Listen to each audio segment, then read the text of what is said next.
Sheila for a good presentation. Marius, please go on. MOOCs and ÉPFL, so I hope my presentation arrives. It's a beautiful lake, just to tell you where we live. What we do with our Swiss Federal Institution of Technology, we do research, we do education, but most important too is technology transfer, creating jobs. Just about ranking, I don't stop too long about this one. Just to tell you, we have companies on the campus, we create companies, we create a lot of knowledge, but a lot of intelligence. Also, we create value. For that year, to educate teachers for 10 workshops and 1 week per workshop. So we think it's not so expensive if you consider that a professor having poor methods is going to deliver poor education. We would like our partner institution that they, on the long range, be able to have, to educate their own professor body, educational body, to be able also to produce their own educational resource, alone or in a network. We want to, the 6 universities who are our partner, to have techno-pedagogical competencies on the campus. We work typically with Moodle, but then to build up your scenarization, to prepare to do the instructional design, you have very good software to do so. And we work with lots of open source software. On the right, you see atteint, not atteint. You see the title with GAR, which means Gestion Accès Résultat, or result-based management. So we adopted that method to drive our project. We are not completely professional, but still it's extremely useful at different levels to operate. Just an idea, sounds like simple, so we work presential in a room, we do a little distance, we do some webinar, we do Skype as coaching support online, but most of the time we are in a room with computer and then behind the servers. Okay, I skipped this one, I think I should not do too long. How many minutes do I have left? 1 minute. And I'm currently leading TESA, which is the Teacher Education in Sub-Saharan Africa program, which works with 18 partner institutions across 10 sub-Saharan countries in Africa to improve the quality of teaching and learning. Now, through our work and our partnership within the TESA network and UNESCO, we identified a need for professional development amongst teacher educators to better equip them to implement and model key new approaches in teaching and learning. As we know, teacher education in Africa is recognized to be quite theoretical and is often struggling to deliver the quantities and the well-prepared teachers that Africa needs. So in looking at this problem, we were quite determined to try to achieve a few things. One is, we were thinking about, well, what is the learning we're trying to get across in this CPD? Well, it was around the use of ICT, the use of more active teaching and learning, and we were reflecting on the fact that ICT can become glorified chalk and talk. So we wanted to deliver this training in a way that modeled as much as possible the pedagogies or the approaches that the training was advocating. We were determined to find a way to innovate and to do something different. And in reaching out to partners, we realized that many of them had never experienced online learning and certainly not MOOCs, and were quite excited about the prospects. Mm-hmm. So the other thing that we really wanted to do, and I think both Sheila and Marius have talked about this on their platforms, is also the connectedness and the potential that MOOCs have to bring practitioners together across multiple countries and geographies. to have these high-level conversations about and share their experiences, and we think that that enriches the learning no end compared to just a traditional linear type of course. So in thinking about that, we were also looking at who our target audience was. They were generally teacher educators, generally graduates and postgraduates across multiple African countries. We focused on 4 areas in developing and then delivering the TESA MOOC. One was the access, and making sure that what we produced was mobile friendly and bandwidth sensitive. 2 was the learning design, which Sheila and Marius have talked about. It's really key. You can't just transport linear learning to an online platform. If it's to be effective, you have to address the pedagogical design of the program, and the learning engineers like Marius and other experts are critical in that process. 3 is the support. We worked really hard with our partner networks. As Sheila mentioned, a lot of the MOOC platforms are increasingly having to monetize their offerings, so that was a big challenge. So in our case, we worked with the platform providers to set up a model whereby we could provide sponsored certification of our target participants. So we're going to look at these 4 areas in just a little bit more detail, but fairly quickly in the interest of time. The first one is the access. So we chose FutureLearn.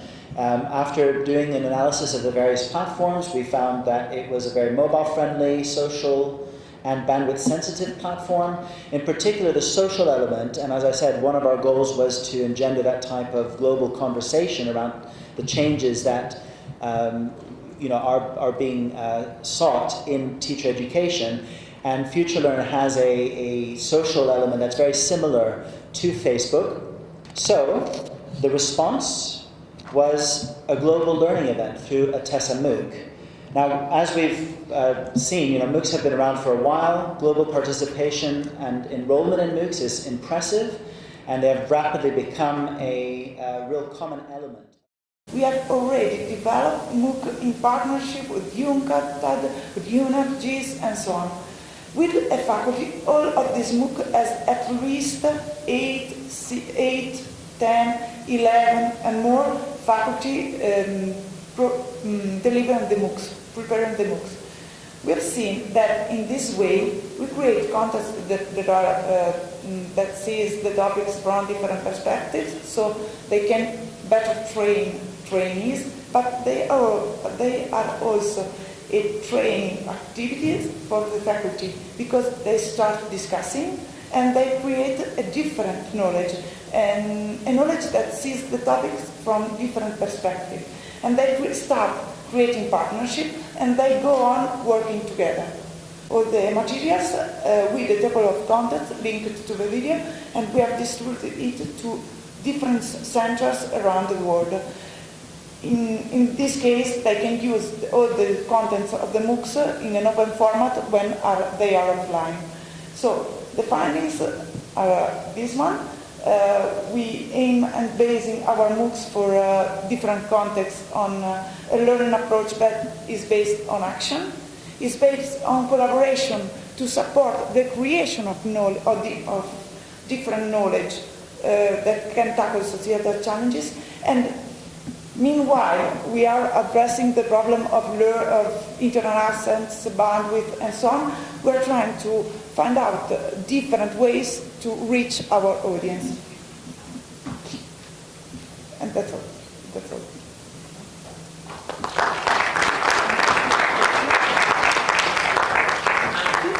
Thank you so much for trying to recover the time we lost.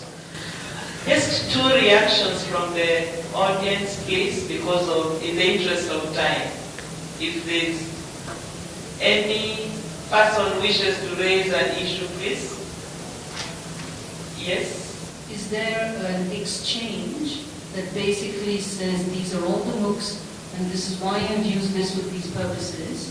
Or how would I know about the global area for MOOCs and what each one of you does without having to come to the eLearning conference? Thank you.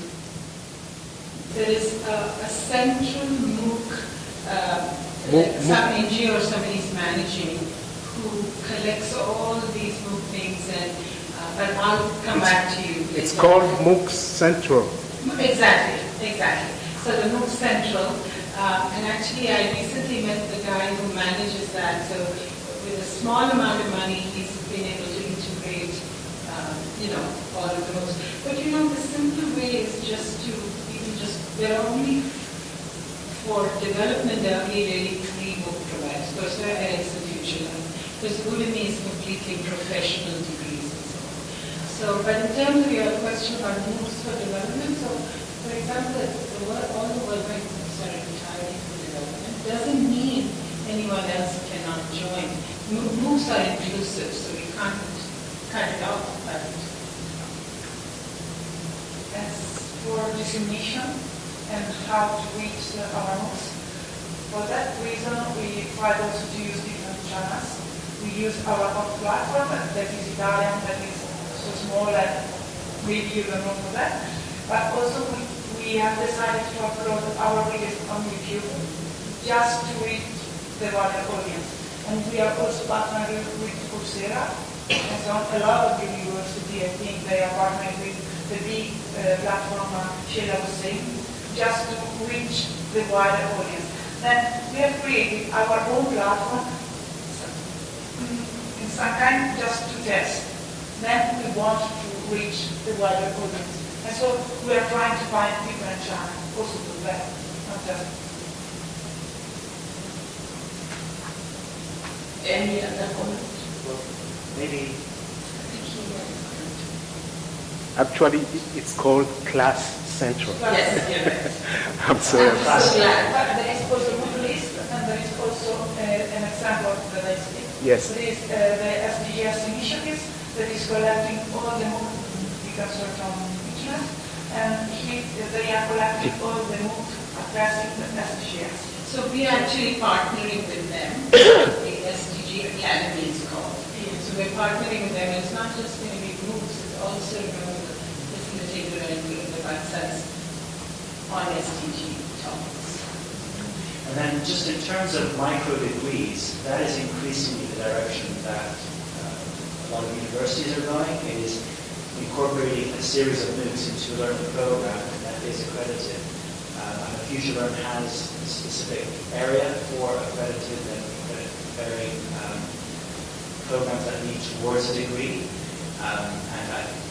So I think that is increasingly the development that we're seeing in the use of MOOCs, and I think that will have an impact in terms of providing access to qualifications and leveling out the playing field for developing countries. Maybe I can add a few words. If I look for a MOOC, I go on Google, I put the keyword MOOC behind, and I find a set of MOOCs. So it's not the worst way. The second is the use of MOOC and having certificate or group of MOOCs as a program. We have 2 streams on our campus, so a professor producing MOOC targeted for the students worldwide, more on campus. But then also teachers producing a set of MOOCs with the personal work at the end. So this is produced by the learner, and with the graduation this is under construction.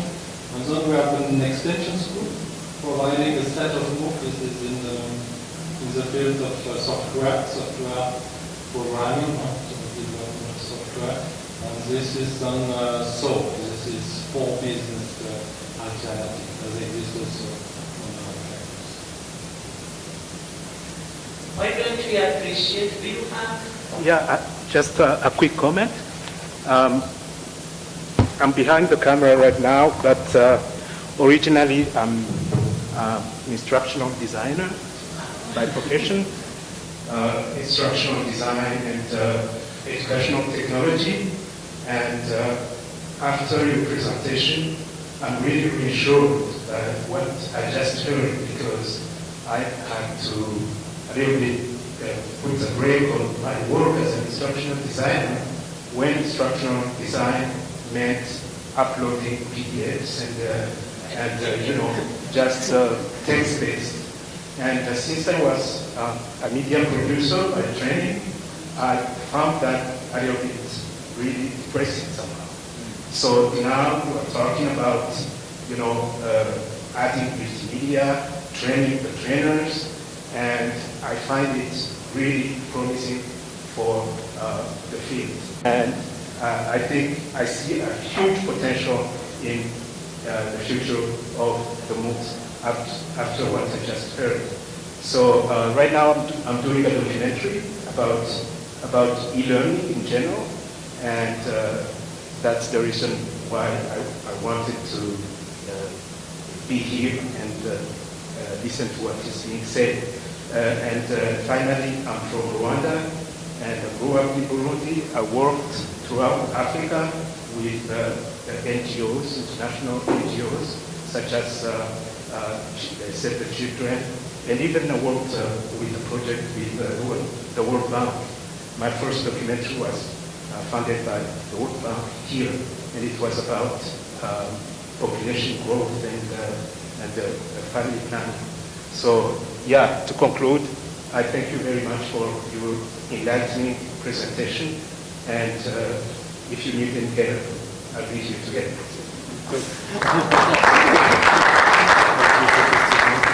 Thank you everybody for joining us, and that was a worthy conclusion. Thank you so much.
Non, c'est ça.